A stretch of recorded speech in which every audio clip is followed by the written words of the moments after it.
Nidhi, thank you for coming on to the podcast series today. It's a pleasure to have you. I think looking through your experience across the digital transformation and product leadership space, there's a lot of really valuable insights that can be shared across the community and the industry. So would love to kind of first of all kick off just with a bit of an introduction into yourself and how you sort of fell into the digital transformation space to begin with. Thank you so much, Nidhi. Thank you so much for the opportunity to weave and yourself. Really looking forward to the conversation today. I would say that my career pretty much, it revolves around a couple of themes. So essentially product management, digital transformation, program management weaved into it. And I've always had a strong passion or a strong flavor for developing organizational capability in these spaces as well. And to your question, how did I get into digital transformation? From the very beginning of my career, I have been involved with product innovation, product development.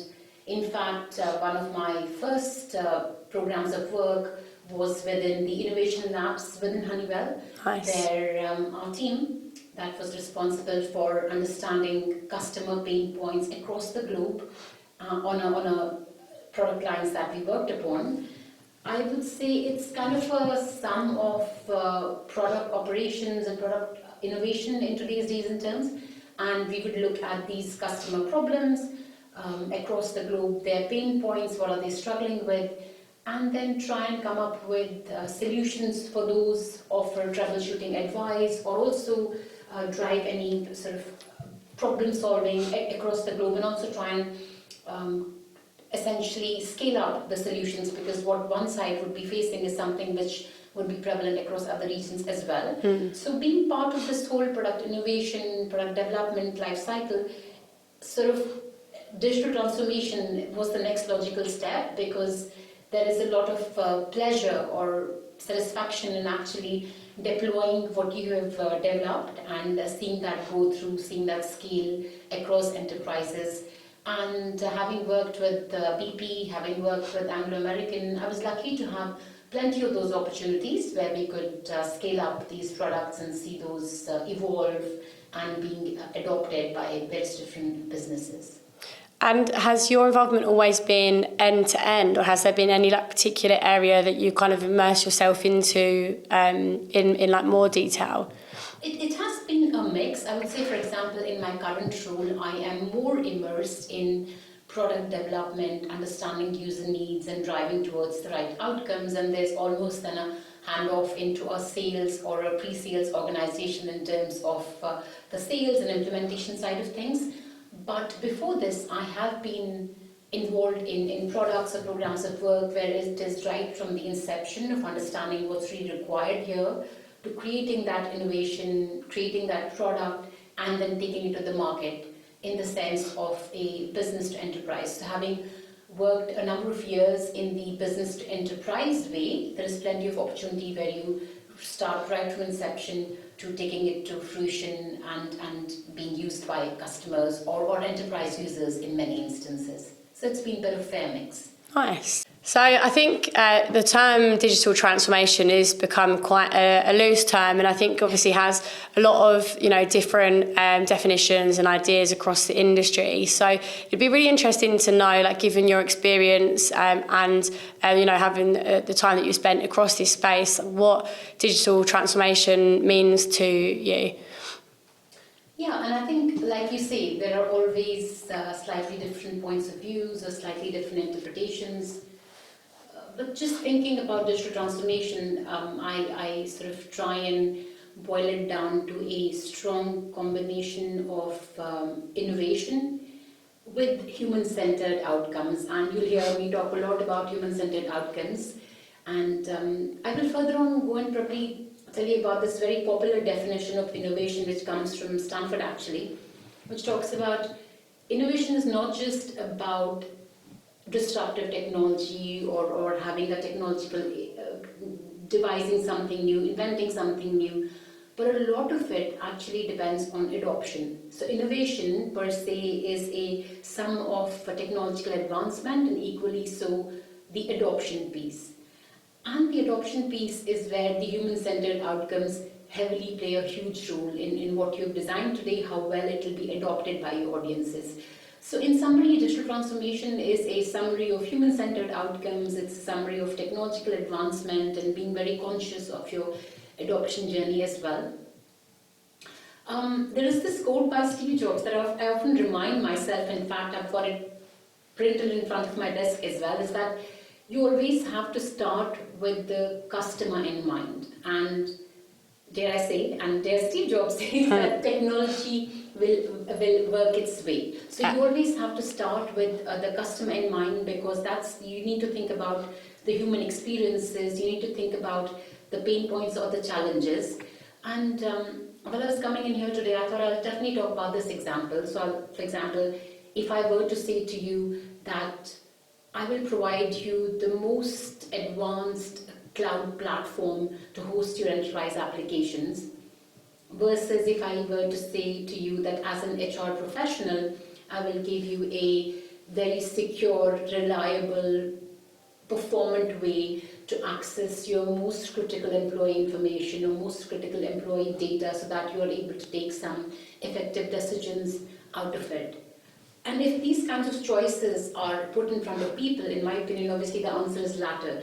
You wouldn't care so much about the technology per se, but actually you care about the outcomes. You might be okay to have something which is perhaps not evolved as much today, but is good enough for your needs. So I think from a digital transformation perspective, we should never lose sight of those human-centered outcomes. Those experiences should stay pivotal to it. I think that's a very long definition for digital transformation, but I'd just like to bring in all these different concepts into it. Oh, that's really interesting. Thanks for running through that. And it's really interesting because I think it's such a hot topic and, something that's so pressing across the industry, but you still see so many transformations that fail. And, I think a lot of the time people will naturally fall into the process of kind of putting technology first and sort of running towards like the next big shiny thing. But do you often see that you have to kind of like enforce, the importance of customer experience as like number one, and is that something that's kind of happened to yourself in the past? So I think that's a very good question, and it is very natural to go after a piece of technology only and not necessarily have the sort of that insight into, okay, what is the problem that we are trying to solve here?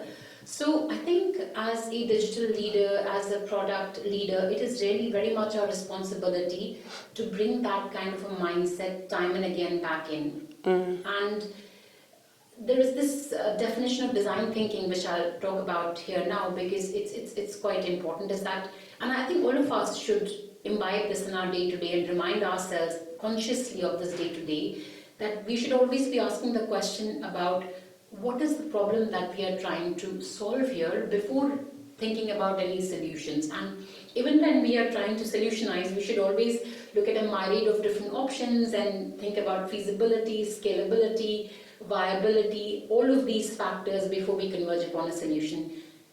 I must say, this is easier said than done. So it's very important that as product leaders, we keep bringing this sort of thinking or this kind of mindset back into the organization or into the product development life cycle. And something that I'll say here is that have that mindset of that we are never done with a product. It is always a MVP, if you like. We are always iterating, and that puts us in a space where we think like, oh, perhaps we have a new solution to a very old problem. We are not done here. I mean, something which I quote to my team as well all the time is that, and I'm sure all of us think like this, is that when is Microsoft Word ever done? They are continuously iterating, and that possibly drives a lot of motivation and innovation in their teams. They might be solving the first or the oldest problem that they're working upon, even today in a different way. So we all need to imbibe that kind of mindset is something I would conclude with. Continuous improvement and just kind of having that as an ongoing... Indeed. Iterative, continuous improvement. Yeah, absolutely. So we touched briefly on design thinking, but it would be really interesting to know how you weave design thinking and product leadership into digital transformations. Yeah, I think I would start off by saying that, like most things in life, design thinking, product management, and building that in digital transformation is a bit of an art and a science. Science because you've obviously got the strong engineering, the strong innovation or strong inventions standing behind it, and the technology disruptions. But equally, there's the art piece, which I always talk about, and this is about change management, which sits at the core and center of it, combined with powerful communications. I would even go as far as saying that if you get the art right, if you're already strong on these pieces, then the science tends to follow, and you will be able to make it work, right? I would say that it may sometimes feel like a very formidable task to do digital transformation for large-scale enterprises, but there are some core principles which we must always keep in mind and always keep thinking about when we are embarking on such a program. And it's cliche, but it couldn't be more true. Customer centricity should be at the core of your transformation programs. And this one example which I always pick up on and always has stuck in my head is, in early days of my career, one of my mentors, she taught me about asking this question about every line of your CV. Okay, so what? I've done X, Y, and Z. I'm going to do X, Y, and Z. So what, and so what? And with that kind of a questioning, you sort of qualify everything that sits on your CV. I would take that analogy back to enterprises. So as digital leaders, we must drive a culture of questioning or asking the question of so what. So any product increment that we're going to deliver, it shouldn't be done for the sake of it because somebody said so or because it looks good on paper, but ask the question about what's the incremental value for the people who are going to use it. Therefore, that customer centricity is something which we must never lose sight of, right? That's principle number one. Another principle, which is to design thinking itself, and I know I've said about design thinking, but I want to qualify it by some examples just to bring it to life a little bit more. So, okay, let's do this. I'm just going to do a little exercise with you. And I have a question for you, Daisy. So please close your eyes for a second. Eyes are closed. And I would like you to design a bridge. A bridge, okay. So my bridge would be light brown, like an oak type bridge. I'd say like not too high, maybe like 6 steps either side, nice like pond underneath. Some gaps in between, but you don't want the gaps to be too big because you don't want your feet to fall through. Or if you're walking your dog, you don't want your dog's feet to fall through either. Yeah, I don't know how good that bridge is, but that's what comes to mind. That's good, that's good. You can stop there. Can I open my eyes or do they stay shut? You can open your eyes. It just helps keep your imagination. Yeah. But I want to ask you a slightly different question now. I'm going to ask you, if you were to design a creative way for children to go from point A to point B, what comes to mind?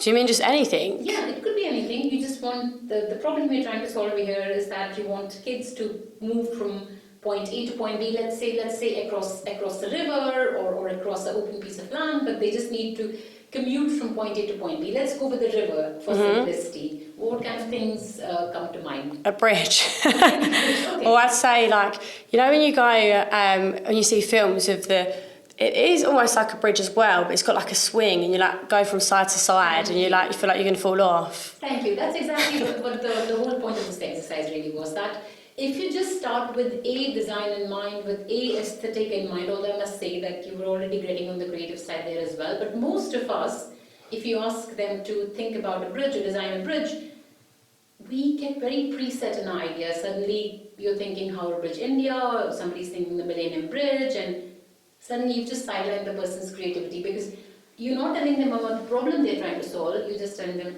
design a bridge. And they've designed a bridge like thousands of other bridges. Whilst if you introduce the person to the idea or the problem you're trying to solve, can you design an innovative or creative, fun way for children to move from point A to point B? You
very important to offer people that psychological safety to experiment, to do something, fail with it, run with it again. And there are numerous things, because the challenges which can get into the way of this is for example, sometimes there is a lot of organizational pressure or time pressure to deliver something, so you may not have that experimentation time scales always to your favor, or they can be the loudest voice in the room, and that's what they kind of almost force their way across the program of work. So by having these techniques, it just breaks down some of that thinking, just encouraging your people to talk less, write more. It sounds perhaps difficult to achieve, but it is an amazing way to get all the ideas in the room, where you're asking people to scribe a lot and even draw more and write less. The more you use techniques like this, you get more of the creativity in the team or the organization going per se.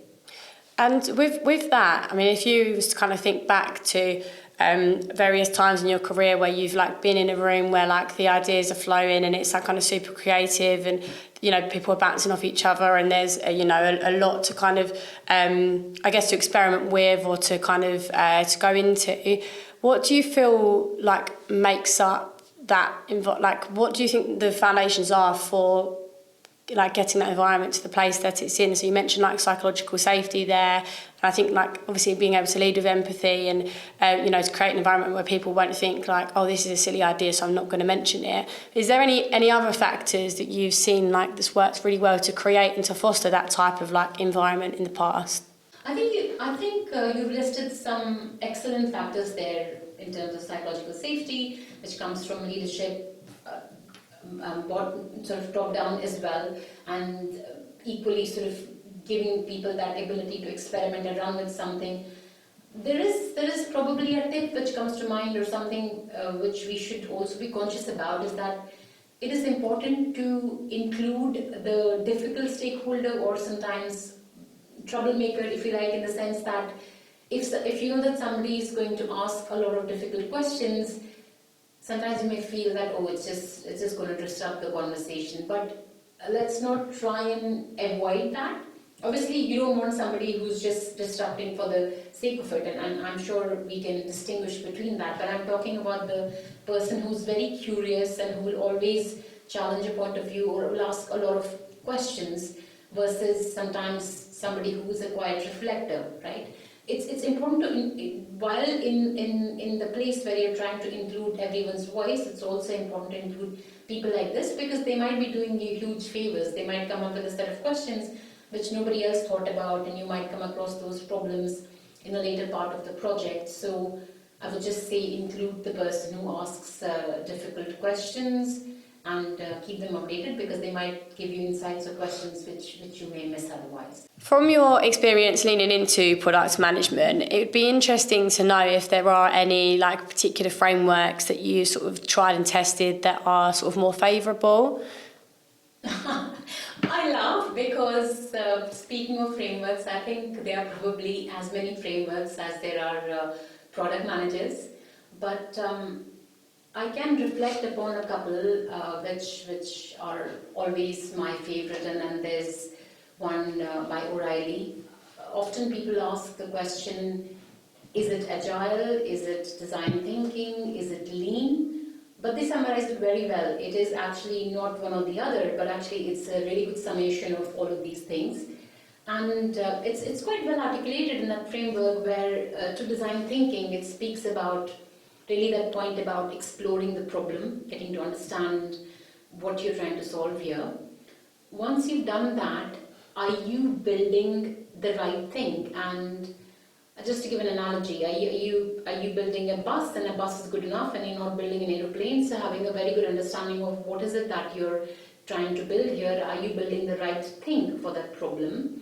And that's where lean comes into picture as well, where you build something, you iterate, you pivot if required, you optimize, and so on and so on, and you harp or use and leverage a lot of the lean principles. And then equally, I think there is the third element, which is, are you building the thing right? And that's where Agile comes in, and we know that Agile has the best practices on developing best softwares and so on. So this whole culmination of bringing together of design thinking, bringing together of those lean principles, and then bringing together of Agile as well to create the product, right, is something one should always almost refer to as a cornerstone or a framework that I think upon. And Gartner also had a spin of it on it. They actually built it a little bit further, and they tried to break down the design thinking or exploring the problem into how can you achieve that. Do a lot of ideation in this phase of your product. Do a lot of interviews, whether it's internal stakeholders, internal SMEs, external user forums, leverage expert networks, and there are a lot of expert networks out there these days with a plethora of knowledge. So ideation, a lot of questioning, understanding the user needs in this stage, and that's the first aspect. And then you get into that whole phase about lean, where you're doing the build, measure, iterate, and doing that very successfully, and eventually on agile. And just to remind ourselves of some of the core Agile Manifesto principles, I think it's out there, but they are very powerful words in terms of always give preference to individuals and interactions over processes and tools. That's what the manifesto says, and I love it. Absolutely think about those interactions and individuals. Equally, that whole mindset shift on a working piece of software rather than something which has onerous documentation sitting behind it. Reminding ourselves constantly that radical collaboration or extensive collaboration becomes very important. So just fostering that intra-organizationally, inter-organizationally with the customers, with internal stakeholders, so that collaboration piece again becomes very, very important. And last but not least, where it talks about always being willing and able to respond to change rather than staying married to a plan. Agile is never about not having a plan. You need to have a plan, but you need to have a plan which can smartly change to changing circumstances. Agile is always about deeply understanding that a solution which perhaps made sense yesterday, or a feature or thing that made sense yesterday, may not make sense today because the world has moved on. Therefore, you need to be able to change or iterate accordingly. So yeah, I always go back to these as frames of reference or frameworks, if you like. So going into projects in the past across the digital transformation space, are there any pitfalls that you've previously experienced that you think could make or break transformation programs or projects? I think the way I would put it is that once the product is out there and you think you've solved the problem, you cracked it, and now it's your time to sell it, whether it's in the organization B2E or B2B space, there are certain factors which become very, very, very important. First and foremost, I would say that your digital transformation journey is only as good as your communications plan, only as good as your change management plan. So never underestimate the power of those. When change is happening, you cannot be over communicating, but at the same time, you don't want to bug people, right? So you need to have a very clever communication strategy. Some examples: use multi-channel communications. Also, something which works well is co-branding or flanker brands per se, and I'll qualify that a little bit. So let's say that you have developed a B2E health application. It makes every sense for you to collaborate with the medical teams on site and make sure that, let's say that they have a generic comms which goes out. You've just got a space there which talks about this new shiny new app which you have. So that flanker kind of an approach, co-branding your product in the right comms is very important. And this is said so many times, but I'll reiterate it. There is something about magnetic communications. There is something about powerful storytelling. Make sure that the right people in the organization are spreading the right word about your product. And that leads me on to this whole idea about having change ambassadors or call it product evangelists. And I've seen this work very well in most cases in big organizations are these ambassadors which talk positively about your product and by experience. So these are not people who you bribe to sing songs about your product, but these are perhaps people you've involved from very early on in product development even. I have many examples where the end users, we literally involve them from day one, even when we are just starting off on the whole product journey. So these people eventually becoming evangelists, and it's very important that your product has a positive recall, and the more of that happens within the organization, the better it is. Be very empathetic and be listening, be truly listening. So as product leaders, this whole thing about really truly listening and really observing and relentlessly listening is quite powerful as well. There is something about dynamic DevOps that we should always have in mind when we are launching products or driving adoption of our products. And I'll give you some examples of that. So let's say that you've got a big launch happening in one of the offices or one of the sites. Make sure that you've got a kiosk for your application on that day on site, so that if people have a problem, they can come and talk to you about it. And I've seen it really work very well, because when you're just launching off, or you have thousands of people from that organization who are suddenly going to use your product, they might have teething problems. But if they are seeing that, oh, there's somebody out here who's going to help me with this, so make sure that in those initial early life cycle days, you've got that hand holding and your brand is out there. Kiosk is just an idea, you can get creative with it. Equally, something which has been very popular with enterprises, large-scale enterprises, are the much-loved IT bars, where you have a front face to go and speak to or resolve your problems, right? And why limit them to only infrastructure-related things or operational things?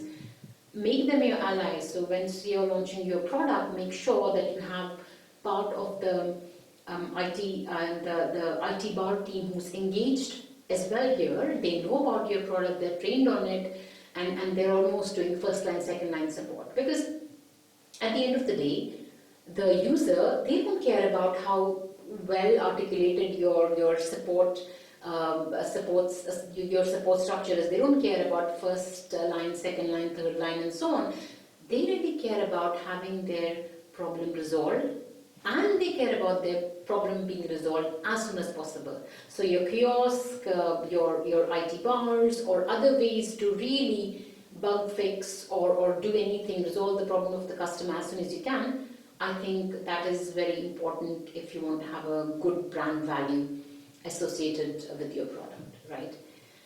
As I reflect more upon this, I know I talked a little bit about comm strategy earlier on. There's also something about being intelligent about that, in the sense of making sure that you are using data analytics, data intelligence to even drive your comm strategy. Let's say that adoption is poor in a certain area, then we just have specific comms or targeted comms, customized comms done for that. So make sure that the whole analytics is a part of your digital transformation journey, as well as you're trying to promote the product and have it adopted across the board, across regions, and so on. Yeah, I think that's so important, because otherwise it can be easy to get lost in it, and to also kind of, how do you track the success? Otherwise, I think, especially with like enterprise businesses, when you're supporting programs that are running for X amount of years, I think sometimes it can be easy to feel lost in the direction and the tracking of success, and I think also that's where you can lose like buy-in from the team and in terms of what they're building. So is there anything specifically across the analytics space that you would use, or that this kind of works quite well in the past to track? I think I've used it effectively as an example for comms per se, or let's say engaging leaders from a certain region, or even having more conversations with a certain team or teams, because I can see that their adoption isn't as good as the others. And then also using analytics to sort of derive conclusions of Why is it working so well for X teams, and why is it perhaps not working well for teams? Why are we in kind of different dynamics? So that's an example of how I have used this in the past. And how often do you kind of track the analytics or like analyse and look at that? Is it like at kind of each milestone across the project, or? Yeah, it really depends on on what your specific needs are. But I would say that perhaps having weekly reports or weekly data or even daily data in some instances is perhaps a good frequency. But honestly, that really depends on the specific need or what is that you're working on at that point in time. There might be reports which are more like, okay, I really want to know the temperature in this room, can I really run this program at this temperature or not? Therefore, that's instant and you want that kind of an access immediately, versus when you're just trying to look at, let's say, adoption metrics, that might be more of a daily or even a weekly thing to look at as part of reporting and so on. There is one area which is very important actually, is I think you were alluding to it a little bit earlier, is about sometimes people can feel a little bit lost because technology moves at such a rapid pace. So whilst organizations are working on all these elements, it's equally important to work on organizational capability across the board. And I have seen successful huge enterprises run organizational capability programs as an investment today, which then helps them in the future. So they run massive digital campaigns when sort of Industry 4.0 became a thing, and that has really helped those organizations because they just tried to run these programs so that people are able to demystify some of these jargon. Okay, this big data analytics, but what does it really mean for me? What does it mean for my job? So really empowering your employees by having this focus on capability, developing learning journeys for them, and then they can choose and pick in terms of, oh, I need to be an expert at this, or am I good enough to be an intermediate or basic, etc., etc. So having a lot of clarity on how you could upskill, whether you are part of the technology organization or you're sitting outside of it, it is so permeable across everything we do now that organizations must invest on that today so that they have the benefits of it in the future. I've seen that work very well. So outside of everything that we've covered today, is there any additional advice that you could share across the community, across to leaders who are running similar programs and projects at the moment? Well, I would conclude by saying that sometimes you might have ticked all the boxes. You might be following all the principles that we spoke about. There's everything happening by way of lean, rapid prototyping, experimentation, etc. But still things may not work sometimes. So I would say don't lose heart. You must always have a plan A, a plan B, and a plan C. Be prepared for the curveball though. And there's this Japanese way of working. Spend a lot of time upfront, like when you're strategizing, when you're road mapping. That whole sort of investment is worth its while. It may sometimes feel like you are overanalyzing or there's analysis paralysis, but actually when you have worked on that piece a lot, the execution piece tends to be much simpler. But having said that, there might still be an odd situation where the product isn't working and sometimes the measures might be beyond your control. In such circumstances, be prepared to accept failure. It is okay to accept failure, but cut losses or sort of stopgap, as they say in trading terms. So it's sensible to know when you should be cutting your losses and perhaps moving on and doing something else. That would be my advice on this. But failures will happen sometimes despite all the planning. So just be prepared to tackle that in the right way. Nice. I think is to know kind of when is a good time to walk away rather than like holding on to something that isn't working, because then that obviously opens up the door for another opportunity, another idea or way to solve a different problem that then creates a better outcome all round. So I'm I'm not encouraging not to persevere. Absolutely do persevere, but in some circumstances it might be worthwhile just stepping out, stepping away, maybe coming back later, who knows, but stepping back in the moment and perhaps doing something else and pivoting around the situation, that sometimes comes in handy. Yeah. Well, thank you so much for your advice and for your insights. Yeah, I'm really excited to kind of share this across the community and the network, and no doubt everyone that listens will learn something new. So really appreciate your time today. Yeah, and thanks for coming on. Thank you. It's been such a pleasure. Thanks for having me again. Cheers. Thank you.